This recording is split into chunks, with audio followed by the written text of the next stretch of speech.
दोस्तों, बड़ी खबर निकलकर सामने आ रही है। इजरायल की बढ़ती जा रही हिमाकत अब संयुक्त राष्ट्र के दफ्तर को ही बुलडोजर से गिराना कर दिया शुरू। दुनिया भर में बवाल।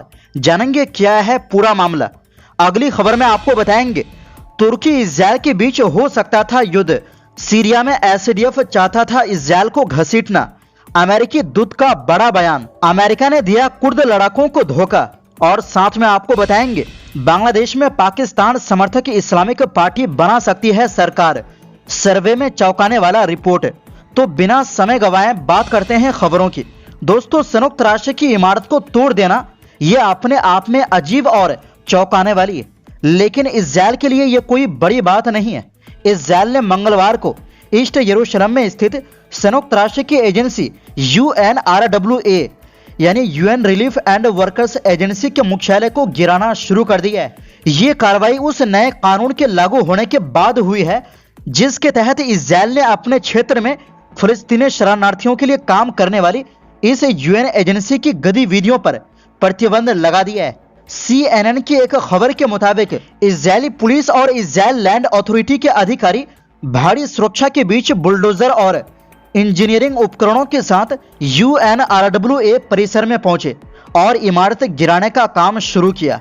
इजरायल लैंड अथॉरिटी ने बयान जारी कर कहा कि कानून प्रवर्तन एजेंसियों ने संपत्ति पर पूरा कब्जा ले लिया है और परिसर को खाली कर साफ किया जा रहा है।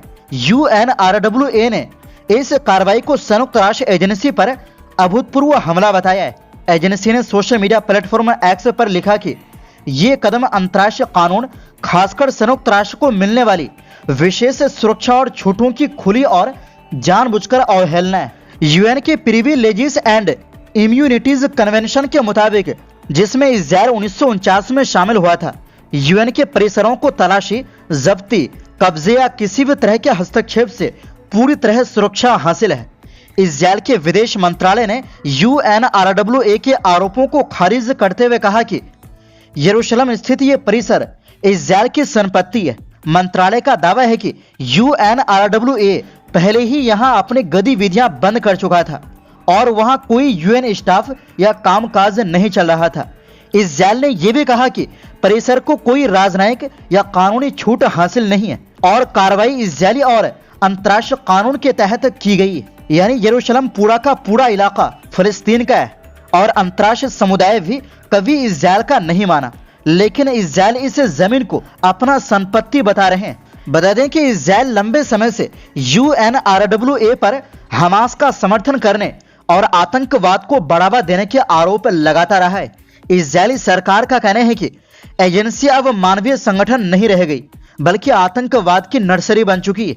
UNRWA ने इन सभी आरोपों को बार बार खारिज किया है। वैसे ये कोई नई बात नहीं है। जब भी कोई इजरायल के खिलाफ जाते हैं, इजरायल उसे आतंकी घोषित कर देता है। 2024 के अंत में इजरायली संसद ने UNRWA की गतिविधियों पर रोक लगाने वाला कानून पास किया था। इसके बाद दिसंबर 2025 में एक और कानून लाया गया जिसके तहत UNRWA को पानी, बिजली देने पर रोक और ईस्ट यरूशलेम में उसकी जमीन वापस लेने का प्रावधान किया गया। संयुक्त राष्ट्र महासचिव एंटोनियो गुटेरेस ने इस कार्रवाई की कड़ी निंदा की और इजरायल से तुरंत तोड़फोड़ रोकने व UNRWA परिसर लौटाने की मांग की। वहीं फिलिस्तीनी प्राधिकरण ने इसे अंतर्राष्ट्रीय कानून का गंभीर उल्लंघन बताते हुए UN और सदस्य देशों से हस्तक्षेप की अपील की है। वहीं दूसरी ओर दोस्तों, मिडिल ईस्ट आई की रिपोर्ट के मुताबिक अमेरिका के सीरिया के लिए विशेष दूत टॉम बैरक ने सीरियन डेमोक्रेटिक फोर्सेज यानी SDF के कमांडर मजलूम अब्दी पर गंभीर आरोप लगाए। टॉम बैरक का कहना है कि अब्दी सीरिया के अंदरूनी मामले में इजरायल को घसीटने की कोशिश कर रहे थे। ये बात शनिवार को इराक के एरबिल शहर में हुई एक बंद कमरे की बैठक में कही गई, जो रविवार को हुए संघर्ष विराम समझौते से ठीक पहले हुई थी। इस बैठक में कुर्द नेता मसूद बरजानी भी मौजूद थे। उसी वक्त सीरियाई सरकारी सेना SDF के इलाकों में आगे बढ़ रही थी। डिप्लोमेटिक सूत्रों के मुताबिक टॉम बैरक ने मजलूम अब्दी को कड़ी फटकार लगाई और कहा कि उन्होंने मार्च 2025 में हुए समझौते को जानबूझकर टाल दिया। इस समझौते के तहत 2025 के अंत तक SDF को सीरियाई सेना में शामिल होना था। बैरक ने आरोप लगाया कि एसडीएफ समझौते को लागू नहीं कर रही, जानबूझकर देरी कर रही और विदेशी ताकतों पर निर्भर हो रही। सूत्रों के अनुसार बैरक ने साफ शब्दों में कहा, तुम इस्राएल को इस संघर्ष में घसीटना चाहते हो, लेकिन ऐसा नहीं होने दिया जाएगा। इससे तबाही होगी और तुर्की व इस्राएल के बीच टकराव का खतरा बढ़ेगा। एसडीएफ के कुछ वरिष्ठ नेताओं ने पहले ही माना है कि उनका इस्राएल के अधिकारियों से संपर्क रहा है। एसडीएफ के वरिष्ठ नेता इल्हाम अहमद ने कहा कि अगर किसी भी बाहरी ताकत से कुर्दों को मदद मिलती है तो वो उसे स्वीकार करने को तैयार है। बैठक में टॉम बैरक ने यह भी कहा कि अब भी हालात को ऐसे देख रहे हैं जैसे बशर अल असद सत्ता में हो, जबकि असल में अब सीरिया में नई राजनीतिक स्थिति है। उन्होंने कहा, दमिश्क अब हमारा साझेदार है आतंकवाद के खिलाफ लड़ाई में।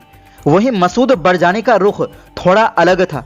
उन्होंने सीरिया के नए नेता अल शरा से अपनी हालिया मुलाकात को सकारात्मक बताया, लेकिन साथ ही उन्होंने कुर्द नागरिकों की सुरक्षा को लेकर चिंता जताई और इसके सबूत के तौर पर वीडियो भी पेश किए। रविवार को सीरियाई सरकार ने ऐलान किया कि एसडीएफ के साथ नया संघर्ष विराम समझौता हो गया है। इसके बाद सीरियाई सेना ने लगभग पूरे देश पर कंट्रोल हासिल कर लिया। लेकिन दोस्तों, यहां पर यह भी चर्चा है कि अमेरिका ने अपने पुराने सहयोगी यानी एसडीएफ का साथ छोड़ दिया है। इसके बाद कुर्दों के नेतृत्व वाली सीरियन डेमोक्रेटिक फोर्सेज अब सत्ता और ताकत दोनों खो चुकी। अमेरिका ने अब एसडीएफ का साथ छोड़कर सीरिया की नई सरकार का समर्थन करना शुरू कर दिया है। आईएस के खिलाफ लड़ाई में एसडीएफ कई सालों तक अमेरिका का सबसे बड़ा सहयोगी था। एक्सपर्ट का कहना है कि एसडीएफ ने हालात को गलत समझा। दमिश्क में बनी नई सरकार से बातचीत के दौरान एसडीएफ ने सख्त रुख अपनाया। उसे लगा कि अगर सरकार और एसडीएफ के बीच लड़ाई हुई तो अमेरिका पहले की तरह उसका साथ देगा। हालांकि अमेरिका ने इस बार सैन्य मदद नहीं की, जिसका नतीजा यह हुआ कि पूरे सीरिया पर सरकारी सेना का कंट्रोल हो गया है। वहीं दूसरी ओर दोस्तों, बांग्लादेश में अगले महीने होने वाले आम चुनाव में एक बड़ा राजनीतिक उलटफेर देखने को मिल सकता है। लंबे समय तक राजनीति से बाहर रही पाकिस्तान समर्थक पार्टी जमाते इस्लामी पहली बार सरकार बनाने के बेहद करीब पहुंचती नजर आ रही है। न्यूज एजेंसी रॉयटर्स के मुताबिक हाल ही में हुए 2 अलग अलग सर्वे में जमात देश की दूसरी सबसे बड़ी पार्टी बनकर उभरी है।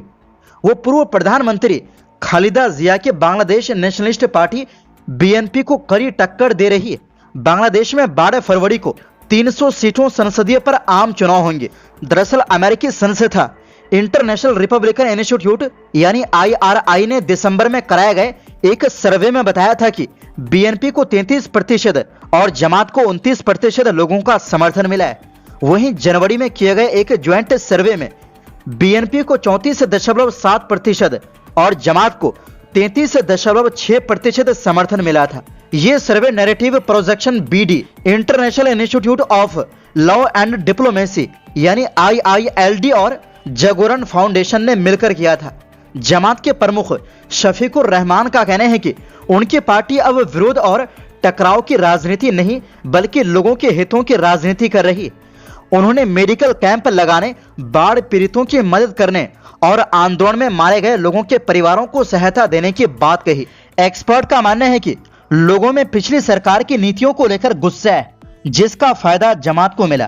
पार्टी अब इस्लाम ही समाधान है का नारा देकर खुद को एक नैतिक विकल्प के रूप में पेश कर रही है। ढाका में नारियल पानी बेचने वाले मोहम्मद जलाल ने मीडिया से कहा कि लोग अब पुराने दलों से थक चुके हैं और उन्हें जमात एक नया और साफ विकल्प लगती है। तो दोस्तों, फिलहाल के लिए इस रिपोर्ट में बस इतना ही। फिर मिलते हैं एक नए रिपोर्ट्स के साथ।